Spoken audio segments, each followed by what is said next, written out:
Welcome back to Bombastic Nation and Ting and Ting and Ting. I'm Mr. Giant and I'm back with some more vibes for all you. And this one is called the most decorated female soldier in the history of warfare. Most accounts you have of warfare, it's usually of men and how strong they are and how brave they are and how patriotic they are. So I was like, well, what did the women do? And somebody had suggested to me look up this lady here, and we're gonna look at this one. Is called the most decorated females. Is the most decorated female soldier in the history of warfare by Forgotten History. Yeah, you see, they call it Forgotten History because they forget about the female contribution sometimes, not all the time, but sometimes. Let's go ahead and YouTube and simmer and see what is this all about. Who is this lady?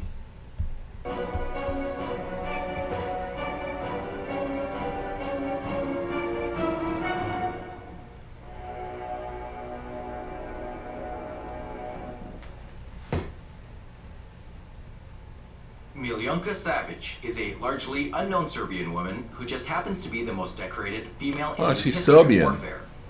Despite unbelievable acts of bravery and heroism, Savic died penniless and nearly forgotten. Born in the village of Koprivnica near Novi Pazar on 20th June 1890. However, her year of birth differs depending on the source. She was the eldest of 4 children. When, in 1912, Milunka Savic's brother got the notice that he was to be drafted to service in the First Balkan War, she chose to go in his place, cutting her hair and donning men's clothes, joining the Serbian army while posing as a man named Milan. She quickly saw combat as part of the Drina division of the Battle of Bregalnica on June 30th, 1913 in the Second Balkan War, where she got her first medal for bravery as well as a promotion. She was now a corporal. She was deployed to the front lines 10 times before she sustained a chest wound. When recovering from her injuries in hospital, her true gender was revealed. Then she was sent to her commander. He didn't want to punish her because she had proven a valuable and highly competent soldier. Instead, she was offered a transfer to the nursing division. She rejected this proposal, saying she only wanted to fight for her country as a combatant. According to an apocryphal account of the events, her commanding officer said he would think about it and tell her his decision the next day.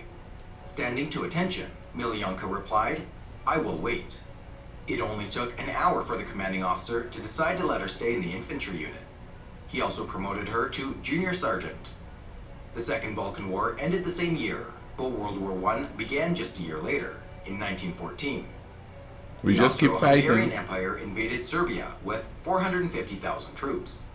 The Serbian army was made up of 250,000 mostly volunteer soldiers with inadequate weaponry. Milunka was assigned to the Iron Squadron, the most elite second squadron of the Serbian army. She fought in many battles, and for the heroism she displayed in the Battle of Kolubara on December 15, 1914, she received the Milos Obilic Golden Medal of Courage. In the fall of 1915, in Macedonia, Milunka suffered heavy head injuries and retreated across Albania in that condition. After several months of the treatment in Corfu, she returned to the Salonika front, where she participated in battles throughout the summer and fall of 1916. During the Battle of the Cerna Bend in late 1916, she single-handedly captured 23 extremely confused Bulgarian soldiers. Wow. That remarkable feat happened as Serbian, French, and Russian soldiers engaged in a 2-month slog against Bulgaria and Germany on the Macedonian front. The battle ended with a tactical victory for the Entente, which is a nice way of saying they gained a few yards and lost a load of soldiers. For the courage she exhibited in the battles during 1917, she was decorated by the Crown Prince of the Kingdom of Serbia, receiving the Golden Order of Karađorđe's Star with swords. While Russia stepped up with Cross of St. George, Great Britain provided the Medal of the Most Distinguished Order of St. Michael. Soon after, also the French military's 5th Degree Legion of Honor. She later also received the French War Cross. Milunka was the first woman in history to receive this French decoration. When the fighting ceased in 1918, Milunka Savic's was one of the lucky few to have survived it all. After 7 years of continuous service, she was demobilized in 1919. She turned down an offer to move to France, where she was eligible to collect a comfortable French army pension. Instead, she chose to live in Belgrade and found work as a postal worker. In the interwar period, Milunka was largely forgotten by the general public. She worked in different jobs. She was a cook, then a nurse, then a factory worker for military uniform control. In 1923, They said that she's forgotten, but they pretty much, most countries pretty much forget their soldiers when they come back from war. Except when they go, oh, when they want to make a political statement. Or they want to feel patriotic, and then they talk about the soldiers that serve and all of that. Or they're trying to make some kind of point that we need to be grateful because of that. And that's politicians doing that, because people who have family members who died in the war, they pay homage, in their own personal way. But it's kind of sad that she got forgotten. And why wasn't she given a pension where she is? Why was it offered in France? You know what I mean? She became a postal worker, no problem with a postal worker, but she should be living kind of comfortably. She should be getting some kind of stipend or something after deceiving pretty much the powers that be to get into the army. No, that's patriotism at its highest right there. You know what I mean? Take a brother's place and go on there and still don't get the respect. You know what I mean? That's why she's in forgotten history. It's crazy. It's crazy how that works out. from control. In 1923, she married Veliko Grigorjevich, having met him in Mostar, where she was recommended for an honorary warden at the Mostar prison. They divorced immediately after the birth of their daughter, Miljana. She also adopted 3 other daughters, Visnia, Redmila, and Zorka, whom she raised on her own. She worked several menial jobs up to 1927, after which she had a steady employment as a cleaning lady at the State Mortgage Bank. When World War II rolled around, she organized an infirmary where she gave first aid to Partisans. Still doing it. That is the reason why the police beat her bloody in front of her children, and then took her to the concentration camp located in Banitsa, where she was supposed to be shot to death. When after 10 months, a German general and camp commander found out who she was, he released Milunka with all the military honors. After the end of World War II, Milunka was given a state pension, but was forgotten once again. Finally. She worked as a cleaning lady in the taverns of Belgrade.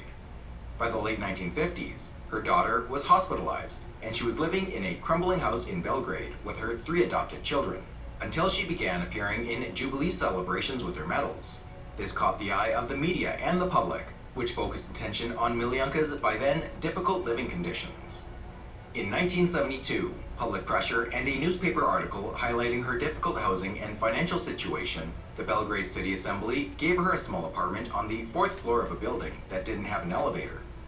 She died in this apartment the very next year on October 5th, 1973, even though it was announced that Milunka Savic would be buried in the Alley of the Greats. This didn't happen. She was buried in her family's grave. However, in 2013, in recognition of her importance as a war hero, her remains were moved from the family plot into the Alley of the Greats.